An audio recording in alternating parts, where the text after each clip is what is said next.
Angola, it's not a country that registers on most surface lists. In fact, it's not even a country that tends to register for people in general.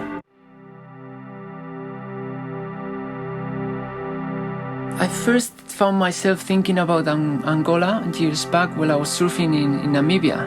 And I saw these huge lines going up the coast, and I thought, there has to be waves in the next country. Checked the map and I saw Angola. I simply bought a ticket and headed there by myself and see what I could find.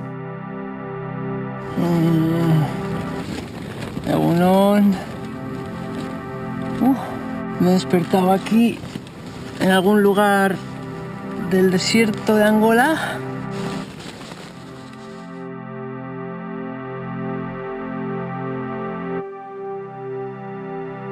The waves were not great while I was there, and traveling by myself it was not easy. It was like a 40-day trip, and the swell never really came. But I could see the potential of some of the world-class waves everywhere.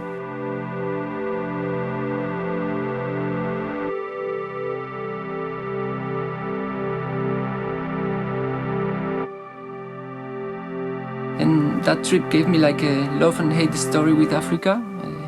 When I went back home, I really wanted to come back to Angola, so that's when I started planning another trip to Angola, and this time bringing a good friend with me and share the journey. Angola basically was the gnarliest, rawest, purest experience of Africa you could ever imagine experiencing, ever. The opportunity to get perfect left barrels with no one out puts you in positions where it makes you do crazy things. Every single moment from stepping off that plane till actually getting back on the plane was probably as high intensity as you could ever imagine feeling, but like the rewards were so great that it was so satisfying. It was like those are the moments you live for, you know?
This is Africa. It's something that you heard all the time during the journey, no? It could be good, but it could be really bad too. In this case, it came as we found ourselves stranded in the capital of the city of Luanda. Dane and me found ourselves sitting in a bus station parking lot, huddled around our gear and trying to stay low profile while sticking out like a sore thumb.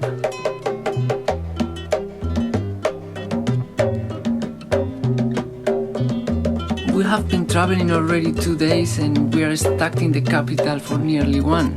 It feels like the city is holding us, and it's so hard to get away from here. I just want to start moving again.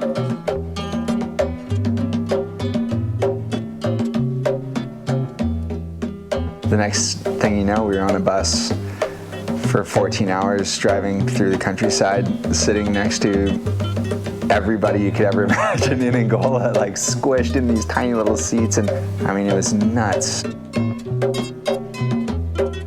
I can't even tell people exactly how it felt because it was just so real and so raw and just obscure from everything that you could ever dream of. I mean, we were just a couple surfers on a bus in Africa, just going to chase some waves. It was an experience that I would never trade, not even for the waves. Once we got on board, we were like locked in, and everything came into natural rhythm. We were simply treated like anyone else, and we felt this warm, welcoming feeling that it's hard to describe to the most of the world.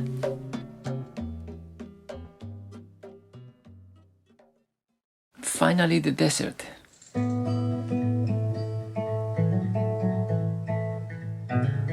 After traveling that much time and that much distance, it was just felt incredible once we got in the car and we were all together. We got our stuff on the roof piled 10 high and we were just blazing through the desert. It was just nothing but orange sand. The water was just crystal blue, and I just never forget that. It just felt so free. We finally took control of our own destiny, and the trip began right there.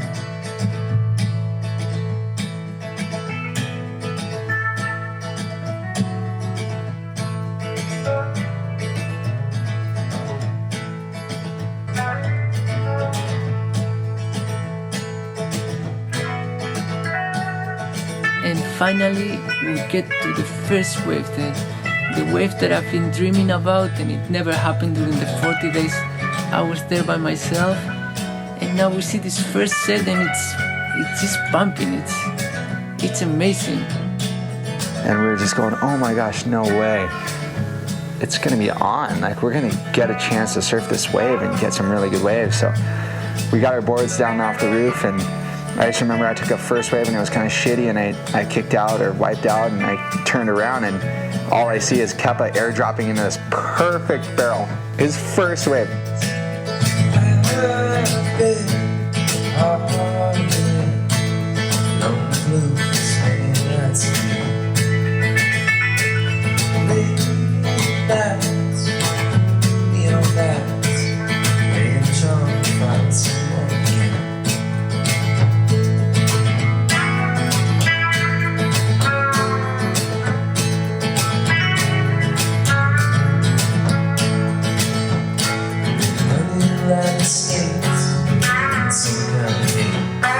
Satisfied till I die, that's how it seems. I'm just a fool, just a fool. I'm just a fool, just a fool.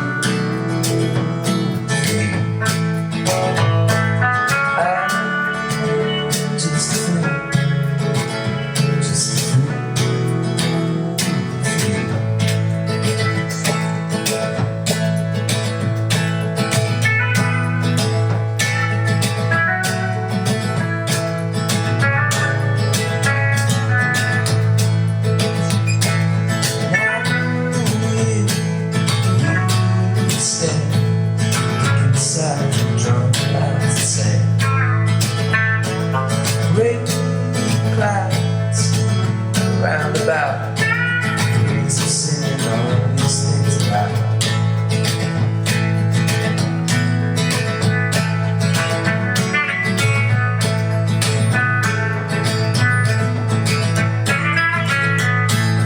Running around the state,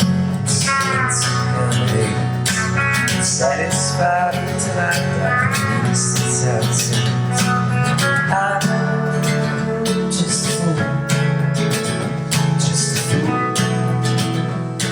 And I just heard the African guys on the beach dancing and screaming and yelling, and they were just frothing, like honestly, like cheering it. It was like being like a soccer game or something. Kepa comes running around the beach. I could see a smile from the lineup. And after that wave, I felt like he really experienced something special.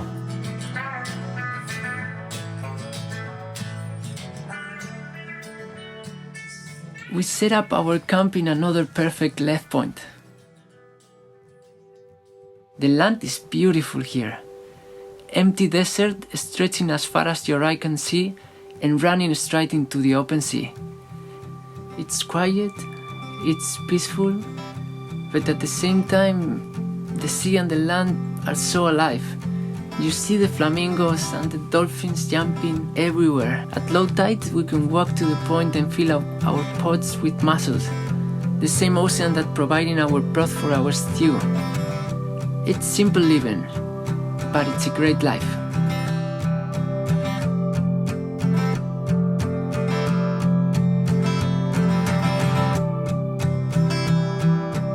It was just a wild experience to just think that, you know, you could exist on a perfect little undiscovered left point break like that.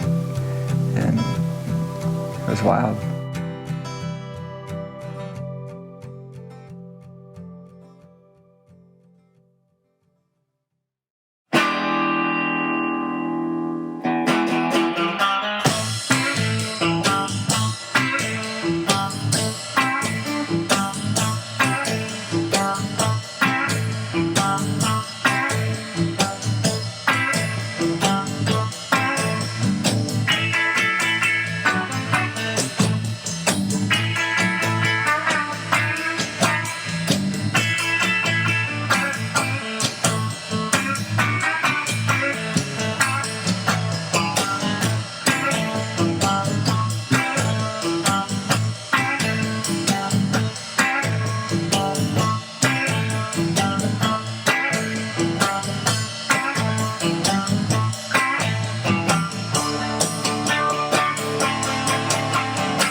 A couple days before that, we were stuck in a city of 7 million people, you know, like trying to figure out a way to get down here. And when you experience that kind of like those kind of difficulties to get to a place where you can experience something like that, it just makes those moments so much more special.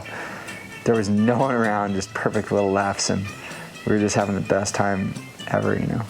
I mean, the waves weren't huge or pumping or anything like that, but it was just the whole feeling of the session, you know, the expression of the moment and the colors and the fact that we were there completely alone was just, that was what made it the most special.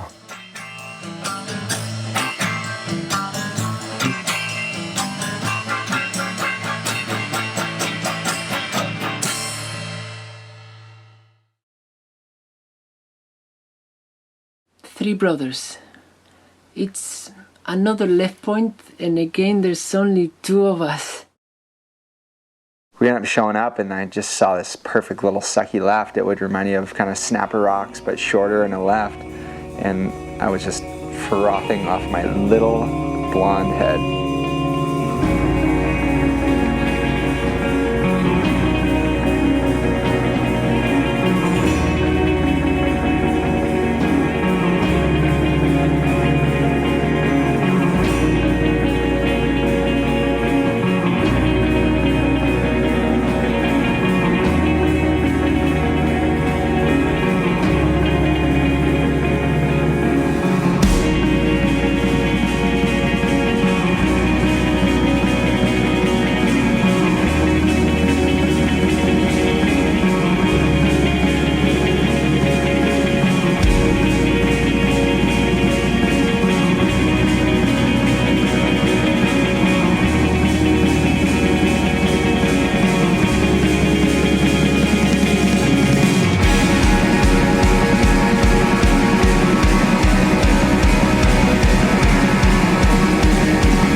Angola had the essence of solitude more than any other African experience I've ever been on.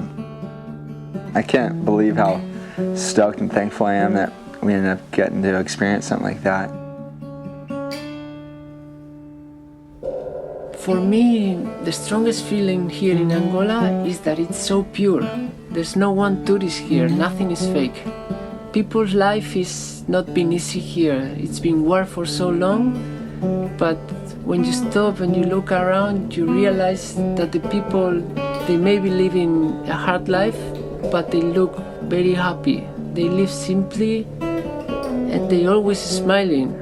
And with the difficulties they face, to be so positive here, that's what it makes it so special. And that's why I'm so focused in exploring Angola.